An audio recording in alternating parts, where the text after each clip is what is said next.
Daniel seems to be cheating on me. My stomach twists with anxiety as Walter and I sit in his sunlit patio discussing my future. Because of the sensitive topic, a long silence follows our conversation. My phone rings, breaking the heavy atmosphere that hangs between us like a fog. It's a call from Daniel, his name flashing on my screen making my heart race with dread. If he discovers I'm at his parents' house, he'll get angry and yell at me again, his face turning that familiar shade of crimson. I nervously excused myself and answered the phone, my fingers trembling slightly against the cool surface. Daniel said something unexpected, his voice unusually urgent. Dad collapsed. I'm going back home. What? But Walter is, I almost blurt out, catching myself as I glance at my father-in-law. Walter, who had a somber look just moments ago, now has a mischievous smile and looks about 10 years younger, his eyes twinkling with sudden inspiration. It seems he has a plan forming behind those experienced eyes. My in-laws and I are fed up with Daniel's tyrannical behavior that's been suffocating us for years. This unexpected lie feels like our chance to finally break free from his emotional prison. I decided to follow Walter's lead, a surge of hope warming my chest for the first time in months. My name is Eleanor Foster, 45 years old. I met my husband Daniel Foster when I was 23, and we got married. In the beginning we were happy, his smile lighting up my world each morning, but after we both turned 34, Daniel started to change. He developed a bad habit of taking out his frustration on others when he was in a bad mood, his words cutting deeper than knives. It probably started when he got transferred to a new department at the pharmaceutical company and struggled with his work. He became visibly more irritated, often belittling me with cruel comments that made my chest tighten with hurt. Even his parents, Walter and Helen, scolded him multiple times for his behavior, but each time Daniel rebelled and became more stubborn, his face hardening with resentment. Eventually his parents and I were exhausted by his attitude, and to avoid provoking him, we rarely argued back. I'd be lying if I said I never thought about divorce, but I lost my parents in a car accident when I was a teenager, so I have nowhere else to go. Besides, though my relationship with Daniel is strained, I think of Walter and Helen as my own parents and could never abandon them, their kindness being my only comfort in this emotional desert. What is this dinner? It's inedible. Daniel's harsh voice cuts through our dining room, making me flinch. Tonight's dinner was meatloaf, salad, and soup, but he didn't like it, though I'd spent hours perfecting the recipe. The portions are small, and there's not enough variety. Stop slacking off with the housework. He slams the table with his fist, spilling some of the soup, the liquid spreading across our tablecloth like my shattered efforts. Daniel scowls at the spill and clicks his tongue. Hey, what are you spacing out for? Clean it up quickly. Yes. I wipe the table with a cloth as instructed and take it to the kitchen, my shoulders hunched with defeat. Daniel spits out more insults at my slumped back, each word a needle in my confidence. Go to the store and get some ready-made food. I can't eat this. It ruins my appetite. If you care about a man who works hard, go now. Sure. If I don't answer, he'll yell again, so I quietly reply and leave the house in a hurry, the cool evening air a brief relief from the tension inside. Since it's late, most of the ready-made food is sold out, but I buy some ham cutlets and head back home, my stomach churning with dread. I find that the dinner has been completely eaten and empty plates are left on the table. Daniel is watching TV with a sour expression, and when he sees me, he clicks his tongue again, the sound like a whip to my spirit. You're so late. I had to settle for that. I'll eat the ready-made food for breakfast. He probably just wanted to annoy me, or maybe he doesn't want to eat while looking at my face, my presence an apparent burden to him. I eat my now cold dinner while listening to the hollow sound of the TV, the food tasteless in my mouth. Since Daniel doesn't help with any housework, I wash both my dishes and the ones he left on the table, my hands red and raw from the hot water. Meanwhile, Daniel just keeps watching TV. He doesn't say a word, as if to show he dislikes my presence, his silence more painful than his shouting. The bath is ready. Even though I call out, Daniel, still upset about dinner, ignores me, staring fixedly at the screen. Once he's in a bad mood, he ignores me for a while, but if I ignore him like he does to me, he gets terribly angry and curses at me. So I always try to act normally even if I don't want to, my smile a carefully practiced mask. I'll take a bath first. After I finish my bath, Daniel is still watching TV, his profile illuminated by the flickering light. It's your turn to take a bath. He ignores me again. I'm used to it, so there's no point in dwelling on it, though the rejection stings like salt in a wound. After waiting a while and seeing no movement, I give up and head to the bedroom first. The laundry and bathroom cleaning aren't done yet, but it can't be helped. I'll take care of the remaining chores tomorrow. With that thought, I fall asleep feeling extremely tired, my dreams my only escape from this cold reality. Hey, you're spending too much money. How can it be decreasing this fast? Daniel's voice booms across our living room, making my shoulders tense with anxiety. I'm trying to save as much as I can, but prices are high, and I get ready-made food for dinner every day, just like you demand, I respond, feeling a flutter of fear in my chest. Are you saying it's my fault? Daniel yells, and I flinch involuntarily. His face turns red with anger, his eyes narrowing with rage that makes my heart pound frantically. Who do you think is providing for you? Know your place. Stop complaining and just do your housework quietly. It seems we won't be having a conversation today either, just another one-sided attack that leaves me feeling hollow inside. I'm sorry, I whisper, my voice barely audible.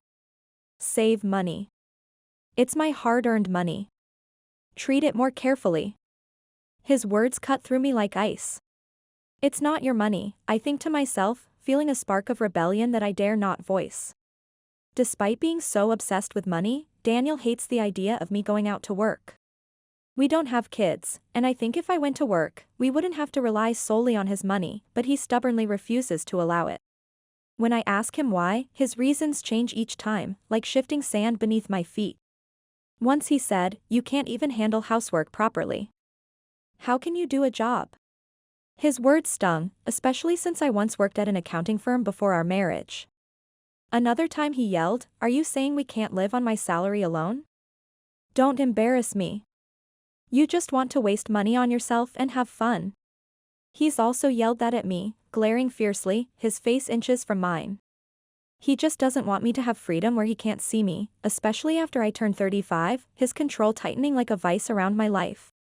Whenever I tried to go out with friends or buy something, he'd shout, "Whose money do you think you're spending?" making me feel like a thief in my own home.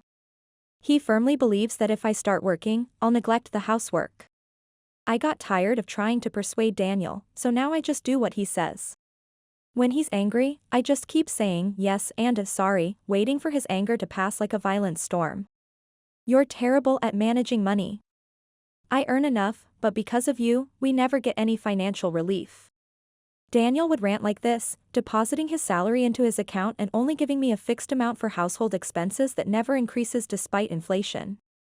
The rising cost of living that's all over the news isn't taken into account, and the household budget has been the same since we got married, leaving me to stretch every dollar until it screams. Naturally, it's not enough, so when I say we don't have enough money, he accuses me of being bad at managing money or wasting it, though I track every penny in a secret notebook. Despite this, he always insists I buy ready-made food for dinner, so his actions and words don't match up, creating a maze of contradictions I can never navigate successfully. Once I bought ready-made food in advance, thinking I was being efficient, and when I served it, he got incredibly angry, yelling, "Stop wasting money," his fist pounding the table so hard my water glass tipped over. After that, I realized he just wanted to harass me, so I avoid unnecessary actions that might trigger his rage. His reaction when I bought ready-made food in advance was so terrible, leaving me shaking for hours afterward. He's bad enough now, but back then he stayed angry for a week, ignored me, and took his frustration out on the house, leaving marks on the walls that I still see even after repainting. Hi Eleanor. This is a souvenir from our trip. Please take it. Oh, Eleanor, you look worn out, Helen said, her kind eyes filled with concern that makes my throat tight with emotion. The only relief in these stifling days is the weekly visits from my in-laws, Walter and Helen, their presence like cool water in a desert. Welcome, Walter, Helen. Thanks for the gift. I'm fine, don't worry, I tried to hide the exhaustion that I know shows on my face. They're so kind, their warmth wrapping around me like a protective blanket. It's hard to believe they're Daniel's parents. They always care about me, noticing things Daniel never sees. They've given up on changing Daniel completely, but they still try to improve the situation, thinking of ways to help that won't make things worse. Daniel, I heard from someone that you often say it's tough at work. Why don't you move back in with us? Even saving on rent would make a big difference, right? Walter suggests carefully, his consultant's mind always looking for practical solutions. Walter and Helen live comfortably on his consulting pension and her retirement from counseling. They don't have much extra, but they don't need Daniel's money, their needs simple and their lifestyle modest. Indeed, saving on rent would make things easier. Both Walter and I can handle housework, so if we share the chores among the three of us, living together shouldn't be a problem, Helen added, her counselor's training evident in her measured tone. If Eleanor wants, she can work while we take care of the house. Then Daniel wouldn't have to worry about money, Walter concludes, glancing at me with understanding in his eyes. They seem to think Daniel's frustration is because of money, offering a practical solution to the most visible problem. Of course, they know that's not the only reason behind his behavior. They're trying to remove the most manageable stressor, hoping it might ease other tensions too. They choose their words carefully to avoid provoking Daniel, like walking through a minefield with a map. They worry a lot about Daniel taking his anger out on me when they're not around to witness it. It's such a generous offer that I almost nodded immediately, hope fluttering in my chest. But Daniel was different, his reaction instantaneous. He glared at his parents with resentment, his face turning red with anger, veins bulging at his temples. We realized we had failed again, the familiar feeling of defeat washing over us. Daniel exploded, shouting and spitting as he berated us, his rage filling the room like toxic gas. Don't mess with me. Don't talk like I'm not independent. Don't belittle me just because you're my parents. Don't think you can say whatever you want. You're insulting my character. Walter opened his mouth to argue but gave up when Helen touched his arm gently.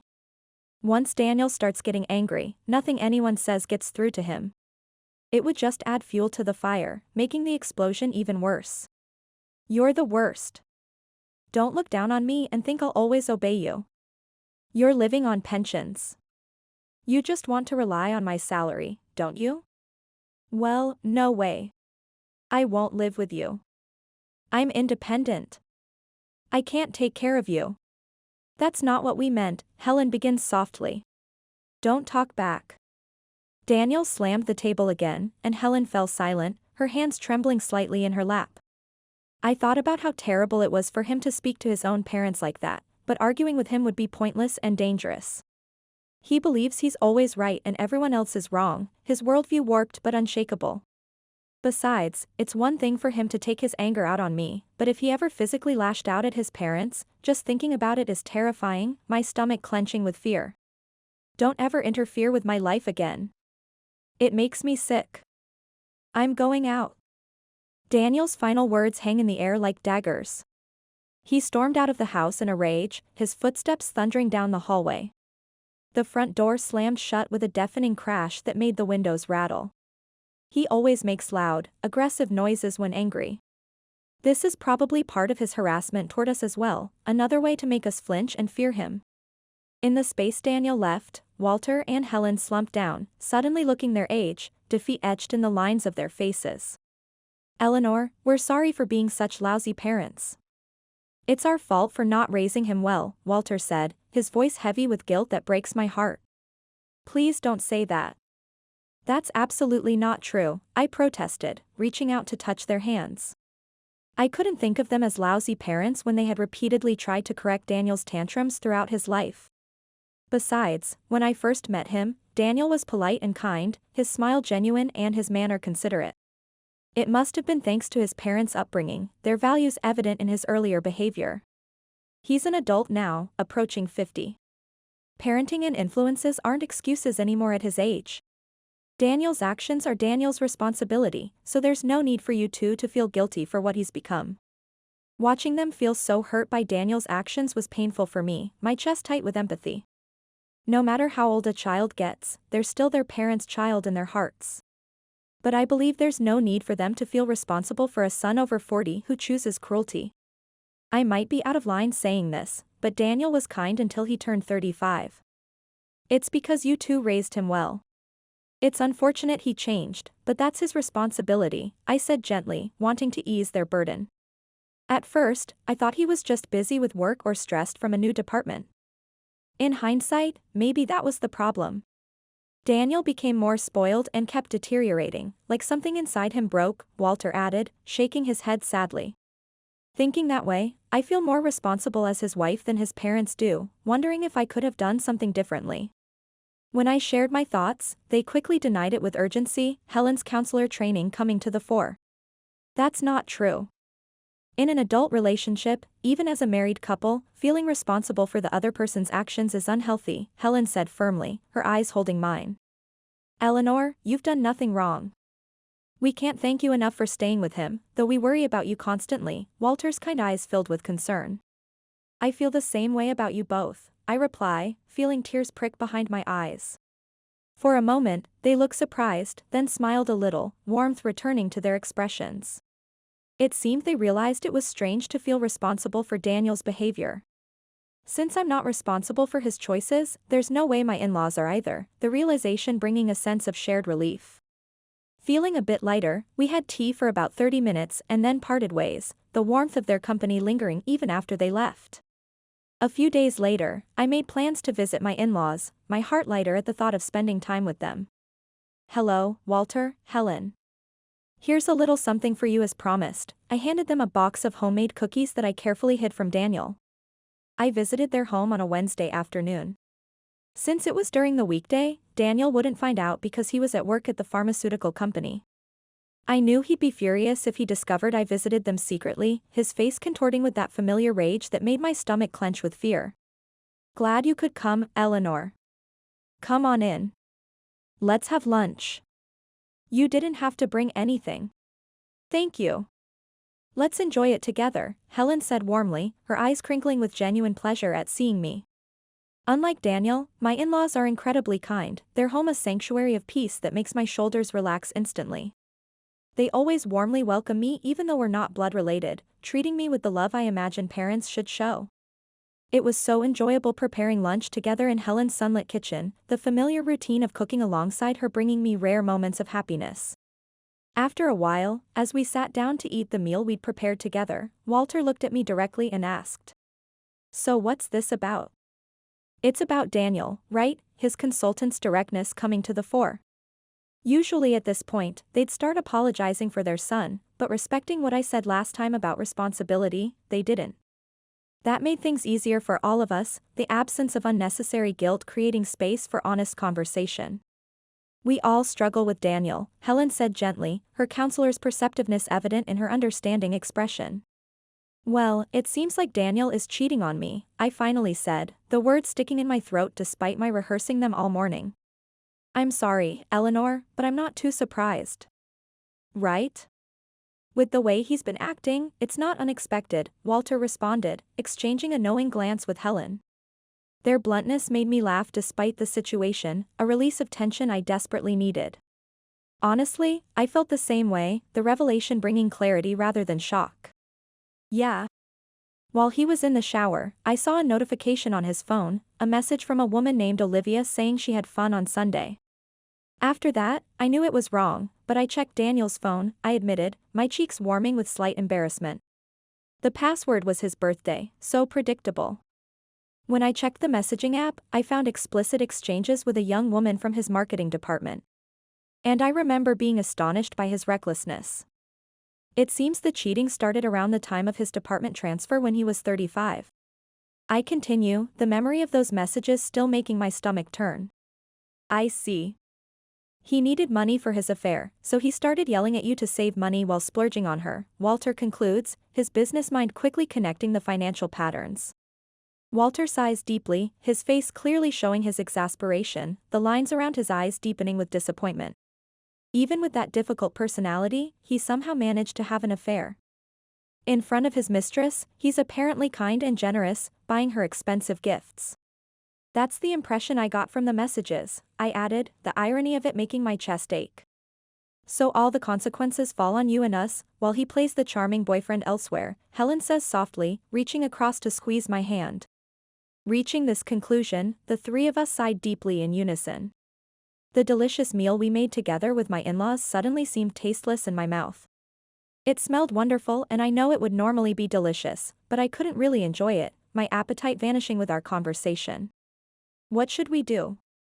No matter what we say, his personality probably won't change. I could divorce him if things get worse, but Walter and Helen, his blood relatives, don't have that option. So I don't want to run away either. I felt torn between self-preservation and loyalty. I didn't want to burden my in-laws with my problems, their kindness already a debt I could never repay.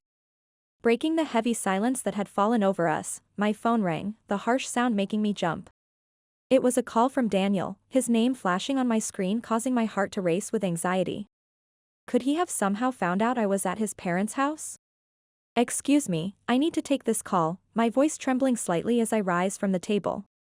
I told my in-laws and answered the phone, my palms suddenly slick with nervous sweat. After a tense moment of greeting him normally, Daniel said something unexpected, his voice urgent. Dad collapsed. I'm going back home. What? Walter is, I almost blurt out, catching myself just in time as I look at Walter sitting perfectly healthy across from me. Daniel's voice was so loud that even though it wasn't on speakerphone, his parents could hear him clearly from where they sat. Walter, who seemed to realize something strategic, put his finger to his lips, his eyes suddenly alert and calculating.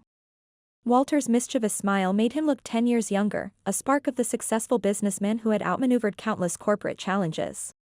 Following his cue, I kept quiet about his parents being right in front of me and just listened to Daniel, my mind racing with possibilities as Walter began scribbling something on a notepad. 3 days later, still at my in-laws' beautiful suburban home, I got another call from Daniel. Surprised by the multiple missed calls lighting up my phone screen, my heart pounding against my ribs, I answered, and a frantic Daniel yelled into the phone. Where are you right now? What's this divorce paper? Stop messing around. His loud voice was easily heard by everyone around me, his rage crackling through the speaker like electricity. He didn't like that I had left the divorce papers and moved out, his control slipping away like sand through his fingers. Helen gestured for me to put the phone on speaker, her calm demeanor giving me courage, so I did. I'm not messing around. I'm serious, I said, surprised by the steadiness in my voice. What? Don't be naive. You've been a stay-at-home wife all this time. You can't live on your own. How insulting, the words stinging like a slap. Helen and Walter frowned, exchanging glances of disapproval. I answered calmly without any emotion, drawing strength from their silent support. Too bad. I've already got a job. What? Daniel's voice trembled with shock that sent a strange thrill of satisfaction through me. Despite constantly berating me for years, it seemed divorce wasn't convenient for him after all. Naturally, losing a housekeeper who doesn't need a salary would be troublesome for someone so concerned with money. Walter's former consulting colleague was looking for an accounting assistant. He introduced me, believing in skills I'd almost forgotten I had. Dad, he growled, the word more accusation than acknowledgement. Daniel knew well how much his parents cared for me, their kindness a constant source of his resentment. He didn't like it and would complain that they were spoiling me instead of taking his side. Before we got married, I worked at an accounting firm. It's a part-time position for now, but if I work hard, they might hire me full-time. So this divorce is Dad's idea? Don't you have a mind of your own? Daniel's words left me astonished, a cold anger replacing my fear. Did he really think I was just going along with someone else's wishes after years of abuse? If he believed I had no reason to want a divorce, he should reflect on his own behavior instead of blaming others. I endured your awful treatment because Walter and Helen were good to me, but when they said enough, it was clear divorce is the obvious choice, I replied, my voice gaining strength with each word. Who do you think has been supporting you all this time? You're repaying kindness with betrayal, he shouts, his voice cracking with indignation. Normally I would stay quiet at this point, shrinking myself smaller to avoid his wrath. But since I had decided to divorce him, it didn't matter how angry he got anymore. I took this opportunity to voice all the things I had been holding back for years, my chest lightening with each truth spoken. You can't do anything like housework, but you could live in a clean house, eat 3 meals properly, and always go to work in a clean, pressed suit. That's all thanks to me. Do you have any idea how hard it's been to cater to your selfish demands? You're the one who's repaying kindness with betrayal. Geez. He didn't expect me to fight back, his surprise audible even through the phone. Daniel's voice wavered with obvious panic, but he quickly regained his composure and started yelling again, falling back on familiar patterns of intimidation. You've been living off me, so that's the least you could do. I don't owe you anything, and I've been providing for you every day, so I don't deserve this blame from you. Oh really? Is that so? My voice was cold as winter, causing Daniel to falter again, his breathing changing on the other end of the line. He wasn't used to being challenged, but being a prideful person incapable of backing down, he couldn't help but retaliate, walking straight into our trap. What do you want to say? If you have something to say it clearly. And with that, he pulled the trigger on his own downfall, my heart racing with a strange mix of nervousness and anticipation. Then I'll say it. Over the past 3 days, you've been lying about Walter being in the hospital and spending time with your mistress Olivia, haven't you? No way. What are you talking about? I don't understand. I could practically see the beads of sweat forming on Daniel's face, his voice climbing higher with panic.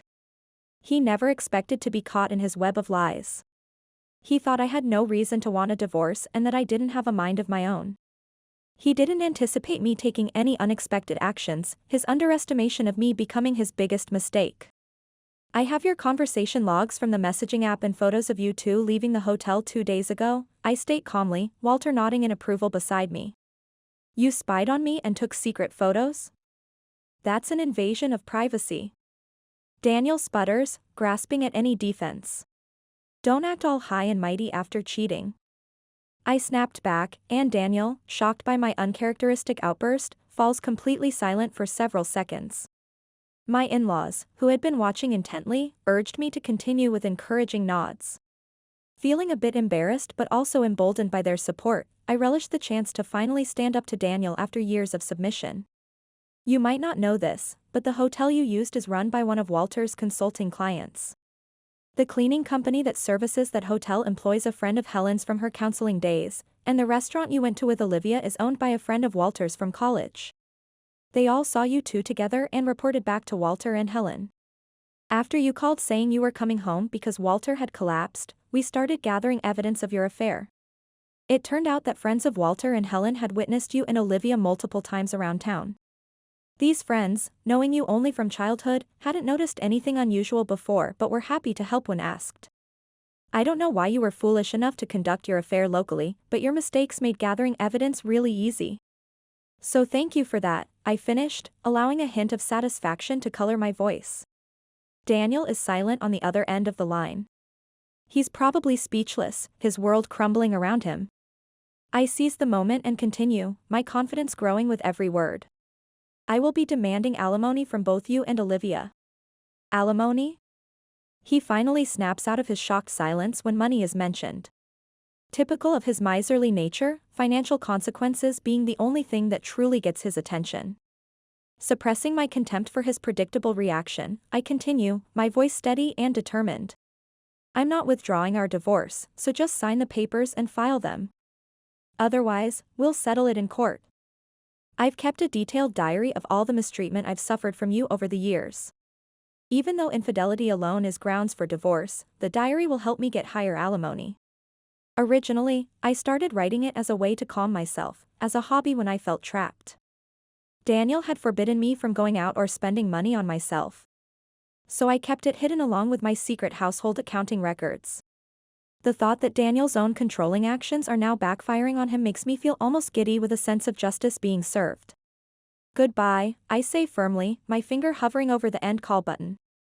Daniel was still shouting incoherently on the other end of the line, but I had nothing more to say to him, so I hung up, my hand shaking slightly but my resolve stronger than ever. Eleanor, you look very refreshed, Helen observes with a warm smile, her eyes twinkling with pride. Let's splurge a little on dinner tonight to celebrate your fresh start, Walter suggests, patting my shoulder gently. Despite having no home to return to after the divorce, my in-laws, who had invited me to stay with them without hesitation, continued to treat me like their own daughter. Having endured Daniel's behavior together over the years, we felt a bond stronger than mere family, forged in shared hardship and mutual support. Feeling a mix of embarrassment at being the center of attention and joy at my newfound freedom, I nodded with a big smile that matched theirs, tears of relief pricking at my eyes. Yes. I felt truly lighthearted for the first time in years. Just when I thought it was all over, a commotion happened soon after I started my new job. Hey, you're Eleanor Foster, right? On my way home from work, I turned to the voice calling me. It was Olivia Terrace, Daniel's mistress, her face contorted with rage. Why do I have to pay alimony too? I only kept him around because he was a good sugar daddy. You couldn't control him, so he cheated. Don't drag me into this. Her face was flushed with anger. She swung her designer handbag, ready to attack. My coworker Madeline signaled she was calling the police. Sorry, but the law allows me to claim alimony from my spouse's affair partner. You'll have to chalk it up to poor risk management, I stated calmly. What? Don't mock me, you plain old woman. Jealous because I'm young. Olivia stomped her feet like a child throwing a tantrum. Come to think of it, Daniel acted like a child too. Maybe that's why they found each other. As a parting gift, I'll let you have Daniel instead of alimony. Are you stupid? I don't want an old man like him.